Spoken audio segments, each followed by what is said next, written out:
Assalamualaikum warahmatullahi wabarakatuh. Selamat datang kepada seluruh tamu undangan dalam webinar Ketentuan Penyesuaian Uang Kuliah Tunggal atau UKT, Dana Bantuan Uang Kuliah Tunggal Mahasiswa, serta Kebijakan Bantuan Operasional Sekolah Afirmasi atau BOS Afirmasi, dan Bantuan Operasional Sekolah Kinerja atau BOS Kinerja. Yang kami hormati Mas Nadiem Anwar Makarim, Menteri Pendidikan dan Kebudayaan, Bapak Ainun Naim, Sekretaris Jenderal, Bapak Nizam, PLT Dirjen Dikti, Bapak Hamid Muhammad, PLT Dirjen PAUD, Ibu Katarina Mulyana Girsang, PLT Irjen Kemendikbud, Ibu Bapak pejabat eselon 1 dan 2 di lingkungan Kemendikbud, serta teman-teman media. Sebelum kita mendengarkan paparan Mas Menteri, kami informasikan bahwa Ibu Bapak dapat menyampaikan pertanyaan melalui alamat yang tertera pada layar. Baik, ringkas.kemdikbud.go.id/tanya. Link yang telah kami informasikan pula dalam undangan webinar ini. Baik, selanjutnya kami mengundang Mas Menteri untuk menyampaikan paparan mengenai ketentuan penyesuaian UKT, dana bantuan UKT mahasiswa, serta kebijakan BOS afirmasi dan BOS kinerja. Kepada Mas Menteri kami persilakan.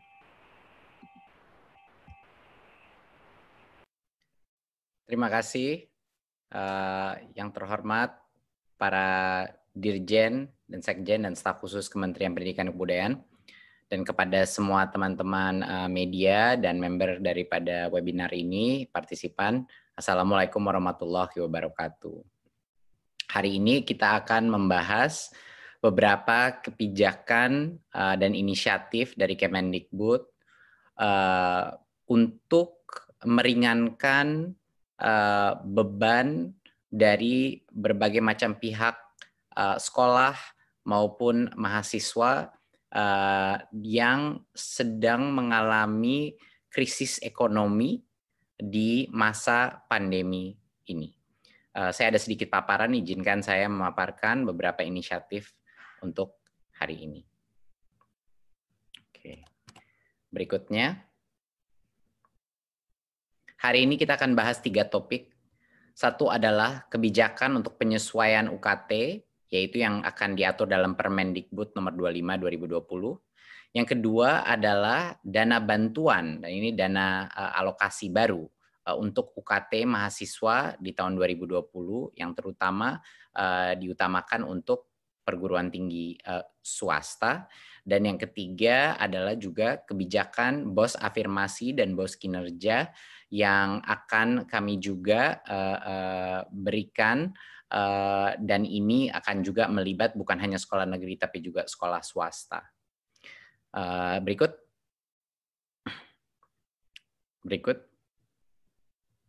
Oke. Kami akan mengeluarkan Permendikbud yang memberikan keringanan UKT di bawah ruang lingkup kita, yaitu PTN. Ya, untuk keringanan UKT bagi mahasiswa. Kami mendapat berbagai macam tanggapan, berbagai macam input dari grup-grup mahasiswa, grup-grup dosen, dan grup-grup lainnya yang telah menceritakan betapa besarnya beban bagi banyak sekali mahasiswa yang merasa dengan adanya belajar dari rumah, baik krisis ekonomi yang mungkin menimpa orang tua mereka dari sisi penghasilan, dan juga mereka tidak bisa mengakses berbagai macam fasilitas. Jadinya mereka meminta apakah ada arahan dari Kemendikbud untuk meringankan beban UKT mereka. Dan ini adalah jawaban bagi mahasiswa-mahasiswa tersebut. Kami akan mengeluarkan kebijakan baru di mana masing-masing universitas itu boleh dan bisa mensesuaikan UKT secara eksplisit untuk keluarga yang mengalami kendala finansial akibat pandemi COVID-19. Yang tadinya tidak ada rumah regulasi untuk bisa melakukan ini, sekarang kita lanjutkan, kita berikan secara eksplisit. Dan kami memberikan arahan bahwa mahasiswa itu tidak wajib membayar UKT jika sedang cuti kuliah atau tidak mengambil kredit, tidak mengambil SKS sama sekali. Misalnya dia hanya menunggu kelulusan. Jadi dia tidak wajib membayar UKT dalam situasi seperti ini. Dan poin C adalah pemimpin perguruan tinggi dapat memberikan keringanan UKT dan atau memperlakukan UKT baru terhadap mahasiswa. Dan ini adalah berdasarkan kesepakatan Majelis Rektor PTN pada tanggal 22 April 2020 ini. Jadi ini merupakan suatu kesepakatan berdasar hasil dari musyawarah dengan berbagai macam rektor PTN kita. Dan yang keempat adalah mahasiswa di masa akhir kuliah, dia maksimal diwajibkan membayar maksimal 50% dari UKT jika dia hanya mengambil 6 atau di bawahnya SKS, 6 SKS atau di bawahnya. Jadi ini untuk yang semester 9 bagi mahasiswa program sarjana dan sarjana terapan, dan juga untuk yang semester 7 bagi mahasiswa program diploma. Jadinya arahan kebijakan ini manfaatnya apa untuk mahasiswa? Jadi keberlanjutan kuliah tidak terganggu selama pandemi. Ya, mereka bisa menghemat biaya walaupun mereka tidak menikmati fasilitas dan layanan kampus dan memberikan fleksibilitas pembayaran dan juga penghematan di akhir masa kuliah. Berikut.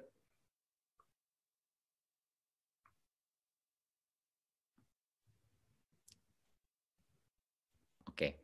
Apa saja jenis-jenis keringanan bagi mahasiswa? Mereka bisa mencicil UKT, ya, dan jangka waktu pembayaran cicilannya pun bisa disesuaikan dengan kemampuan ekonomi mahasiswa. Mereka bisa menunda juga pembayaran UKT tersebut, ya, tanggal pembayaran disesuaikan, dan bisa juga UKT-nya diturunkan berdasarkan kemampuan ekonomi. Bisa juga ada fleksibilitas untuk pemberian beasiswa, dan juga bantuan infrastruktur dalam arti jaringan internet, pulsa, dan lain-lain. Masing-masing universitas diberikan kemerdekaan untuk menentukan berapa komposisi yang terbaik sesuai dengan kemampuan mereka masing-masing. Tapi ini adalah beberapa sebelum kebijakan ini belum ada arahan atau peta regulasi untuk melakukan berbagai macam relaksasi pembayaran, pencicilan, dan penggratisan UKT. Jadi ini adalah kerangka regulasi yang kita berikan agar semua perguruan tinggi negeri bisa segera melakukan peringanan untuk membantu mahasiswa. Berikut. Ini bukan hanya kebijakan, tapi sudah dilaksanakan banyak sekali perguruan tinggi negeri. Kami telah berkoordinasi dengan berbagai macam perguruan tinggi negeri yang sudah maju duluan. Jadi saya ingin ucapkan apresiasi saya yang sebesar-besarnya kepada para rektor dan para dosen-dosen di universitas yang sudah maju duluan untuk melakukan relaksasi UKT di masing-masing kampusnya, terutama Universitas Gadjah Mada, IPB, Universitas 11 Maret, UNY, Universitas Negeri Surabaya, Universitas Negeri Semarang, dan Universitas Negeri Gorontalo. Saya apresiasi yang sebesar-besarnya bahwa para rektor di universitas ini telah melakukan berbagai macam contoh peringanan UKT, baik dari sisi cicilan, ada yang memberikan keringanan, ada yang memberikan subsidi internet, dan lain-lain. Ini jadi dengan adanya regulasi Permendikbud ini, yang kita harapkan adalah agar semua PTN akan segera menyusul dan melaksanakan relaksasi UKT di masing-masing kampusnya. Berikut. Ya, poin yang kedua adalah bukan hanya dalam bentuk regulasi kami mendorong relaksasi UKT ini dan peringanan beban untuk mahasiswa, tapi kami juga menganggarkan dana dari Dikti. Ya, kami akan menambahkan jumlah penerima bantuan sebanyak lebih dari 400.000 mahasiswa. Dan mayoritas dari ini terutama adalah untuk mahasiswa PTS. Kenapa? Untuk mahasiswa perguruan tinggi swasta.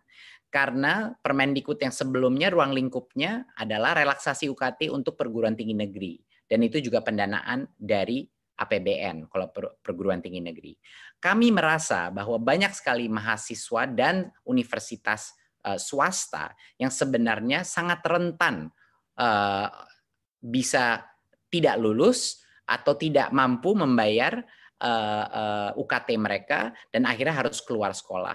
Dan juga dari sisi institusi perguruan tinggi swasta, mereka semua pendapatannya, pendanaannya kebanyakan itu dari UKT-nya mahasiswa. Jadinya bukan hanya mahasiswanya yang rentan, tapi institusinya juga rentan. Jadi kami, seperti yang dibilang kemarin, kami di Kemendikbud adalah Kementerian Pendidikan dan Kebudayaan, bukan Kementerian Pendidikan dan Kebudayaan Sekolah dan Perguruan Tinggi Negeri. Kami ruang lingkup kami adalah dua-duanya, swasta dan negeri, karena dua-duanya menjadi mitra pendidikan nasional Indonesia. Jadi harus ada perhatian. Jadi kami mengalokasikan dari sekitar sisa anggaran kami 4,1 T untuk beasiswa pendidikan tinggi, kami mengalokasikan sekitar 1 T untuk dana bantuan UKT mahasiswa yang terutama akan dimanfaatkan untuk perguruan tinggi swasta, ya.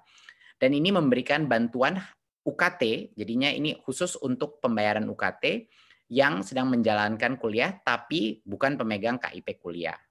Berarti ini adalah untuk mahasiswa-mahasiswa yang sudah berada di semester-semester tertentu di perguruan tinggi dan dengan kondisi keuangan yang rentan karena terkena dampak pandemi. Ya, di luar ini tentunya program-program yang lain masih berjalan. Dana KIP kuliah yang kami targetkan tahun ini untuk 200.000 masih berjalan. Ini adalah untuk murid-murid baru yang akan baru saja masuk ke universitas, itu masih terjaga. Dan tentunya bidik misi yang tahun lalu sudah penerima itu akan terus kita lanjutkan dan tidak ada penurunan di situ. Ya, jadinya tapi untuk yang 410.000 mahasiswa ini adalah mahasiswa baru yang teridentifikasi sebagai rentan dari sisi ekonomi dan bisa saja mengalami kesulitan membayar UKT mereka, dan terutama untuk mahasiswa di perguruan tinggi swasta. Berikut. Ya, ini sedikit kisi-kisi mengenai kriterianya. Yang pertama adalah yang terpenting ada kendala finansial, dan mereka tidak status beasiswanya tidak boleh dibiayai oleh program KIP kuliah, jadi tidak ada tumpang tindih dari program KIP kuliah ataupun program beasiswa lainnya. Dan jenjang kuliahnya ini adalah untuk dua-duanya mahasiswa PTS dan PTN, tapi diutamakan adalah yang PTS yang sedang menjalankan perkuliahan di semester 3, 5, dan 7. Jadi ini untuk mahasiswa yang existing, bukan mahasiswa baru, yang existing di dalam perguruan tinggi kita, yang punya resiko drop out yang tinggi, punya resiko tidak bisa bayar UKT di perguruan tinggi. Berikut. Untuk kebijakan ketiga kita adalah kebijakan baru dalam mengalokasikan BOS afirmasi dan BOS kinerja untuk sekolah-sekolah yang paling membutuhkan. Berikutnya. Ya, seperti yang kita tahu dan sebelumnya sudah kita umumkan beberapa kali, bahwa BOS reguler sebelum pandemi COVID-19, mohon maaf, ini adalah diberikan dengan berbagai macam kriteria. Tapi kita sudah ubah di masa pandemi COVID-19, diberikan maksimum fleksibilitas dan dananya ditransfer langsung ke sekolah. Ya. Jadinya untuk krisis COVID-19 ini bisa digunakan berbagai macam hal, seperti digunakan untuk fasilitas kesehatan, digunakan untuk kuota internet, baik murid maupun orang tua, dan berbagai macam kebutuhan belajar jarak jauh, dan kebutuhan protokol kesehatan. Nah, sekarang untuk hari ini kita akan diskusikan topik 2 jenis BOS lainnya, yaitu BOS afirmasi dan BOS kinerja. BOS afirmasi itu ada sekitar 2 triliun dan BOS kinerja ada sekitar 1,2 triliun. Sebelumnya, dana BOS afirmasi ini adalah pendanaan yang diberikan khusus kepada sekolah negeri saja di daerah 3T. Dan BOS kinerja tadinya pendanaan yang diberikan untuk sekolah negeri yang berkinerja baik. Nah, perubahan yang terjadi, keputusan kebijakan kita karena adanya krisis COVID-19 adalah dua-duanya BOS afirmasi dan BOS kinerja sekarang difokuskan dan diprioritasi untuk daerah yang paling membutuhkan dan terdampak oleh COVID-19. Karena situasinya sekarang banyak sekali area yang ekonominya terpukul keras dengan adanya COVID-19.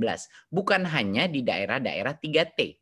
Ada banyak daerah yang terpukul ekonominya keras, yang mungkin tidak di daerah 3T, misalnya di beberapa daerah di kota-kota, ya, tapi yang daerah yang kemampuan ekonominya cukup rendah dan karena terdampak dengan berbagai macam pembatasan social distancing, sehingga faktor ekonominya pun kita pertimbangkan. Dan yang tadinya ini hanya untuk sekolah negeri, kita buka pendanaan BOS afirmasi dan BOS kinerja untuk sekolah swasta. Kenapa kita lakukan ini? Karena kami sama seperti perguruan tinggi swasta, sekolah swasta ini sebagai institusi mereka paling rentan karena banyak sekali pembayaran SPP mereka tertunda, banyak sekali orang tua yang tidak bisa membayar SPP pada saat ini, sehingga dari sisi keuangan mereka paling rentan. Dan yang kita tidak mau terjadi adalah banyak sekali sekolah-sekolah swasta yang akhirnya tutup karena kondisi krisis ekonomi yang disebabkan oleh COVID-19. Jadi ini adalah upaya pemerintah untuk memastikan memberikan bantuan untuk daerah yang paling butuh ini mendapatkan BOS afirmasi dan BOS kinerja, tapi bukan cuma sekolah negeri, tapi juga sekolah swasta yang menurut kami malah lebih lagi rentan di daerah-daerah. Berikutnya. Ya, dana ini per sekolah per tahun sekitar 60 juta rupiah per tahun, dan seperti yang kami sebut sebelumnya, ini adalah untuk sekolah swasta dan sekolah negeri, bukan hanya eksklusif buat sekolah negeri. Dan ini disalurkan langsung dari Kementerian Keuangan kepada rekening sekolah. Ya, dan penggunaannya persis sama seperti BOS reguler, aturannya maksimum fleksibilitas. Bisa digunakan untuk pembayaran guru honorer, bisa dibayarkan untuk tenaga kependidikan yang non guru, bisa digunakan untuk kebutuhan belajar dari rumah, pulsa, paket data, dan juga untuk protokol kesehatan COVID-19. Jadi ini sama prinsipnya sama BOS reguler, maksimum fleksibilitas dan agar kepala sekolah percaya diri untuk bisa menggunakan anggaran ini untuk segala kebutuhan sekolahnya di masa krisis ini. Berikut. Ya. Sedikit mengenai kriterianya sekolahnya, ini biasanya di daerah yang terpencil, terbelakang, ataupun juga terkena bencana COVID-19, ya. Dan dari sisi kondisi sekolahnya, sekolah dengan proporsi siswa dari keluarga miskin itu yang mendapat prioritas, dan yang menerima dana BOS reguler lebih rendah, dan juga yang memiliki proporsi guru yang tidak tetap yang lebih besar. Jadinya untuk sekolah-sekolah yang mungkin proporsi guru non PNS-nya itu besar, itu juga mendapat prioritas. Ya, total dana BOS dan afirmasi dan kinerja kalau ditotalkan jadi sekitar 3,2 triliun, dan jumlah sasaran sekolah kita sekitar 56.000 sekolah di 33.000, sekitar 33.000 desa atau kelurahan yang punya kebutuhan khusus menurut kriteria kita. Ini semua akan ditetapkan melalui Permendikbud nomor 23 2020 dan Permendikbud nomor 24 2020. Dan juga Kepmendikbud nomor 581. Jadi semua ketentuan hukumnya sudah pasti. Berikut. Ya, saya rasa dari saya sekian presentasi saya. Jadinya ini adalah jawaban Kemendikbud dari aspirasi masyarakat yang mengalami berbagai macam kesulitan di perguruan tinggi untuk membayar UKT-nya.